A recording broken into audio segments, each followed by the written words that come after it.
రోజులయ్యాక ఒక చిన్న అబద్ధం పెద్ద సమస్యగా మారింది. బ్యాంబూ అడవిలో ఒకరోజు పీకు ఆనందంగా పరిగెడుతూ ఆడుకుంటున్నాడు. పీకు మీమీ బ్యాంబూ పుట్టను తాకాడు. పుట్ట కింద పడిపోయింది, పగిలిపోయింది. పీకు షాక్ అయ్యాడు. అయ్యో, ఇది నేను చేశానా? కొద్దిసేపటికి మీమీ అక్కడికి వచ్చింది. నా బుట్ట ఎవరు పగలగొట్టారు అని అడిగింది. పీకు గుండె బలంగా కొట్టుకుంది. అతను భయపడి నెమ్మదిగా అన్నాడు, నేను కాదు. మీమీ బాధగా వెళ్ళిపోయింది. ఆ రాత్రి పీకు ఒంటరిగా కూర్చున్నాడు. అతని మనసు భారంగా అనిపించింది. నేను అబద్ధం చెప్పాను, ఇది సరైంది కాదు అని ఆలోచించాడు. మరుసటి రోజు పీకు ధైర్యంగా మీమీ దగ్గరకు వెళ్ళాడు.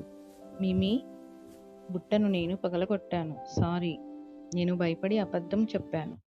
మీమీ కాసేపు చూసింది. తర్వాత చిన్నగా నవ్వింది. పర్లేదు పీకు, నిజం చెప్పినందుకు థ్యాంక్యూ. ఇద్దరు కలిసి బుట్టను సరిచేశారు. నిజం చెప్పడం కొంచెం కష్టం, కానీ అది మనసుకు శాంతిని ఇస్తుంది. ఇది నిజమనిపిస్తే ట్రూ అని కామెంట్ చేయండి. ఈ స్టోరీ నచ్చితే ఛానల్ను సబ్స్క్రైబ్ చేసుకోండి, వీడియోను లైక్ చేయండి మరియు మీ ఫ్రెండ్స్కు షేర్ చేయండి. నెక్స్ట్ వీడియోతో మళ్ళీ కలుద్దాం. బాయ్ పిల్లలు.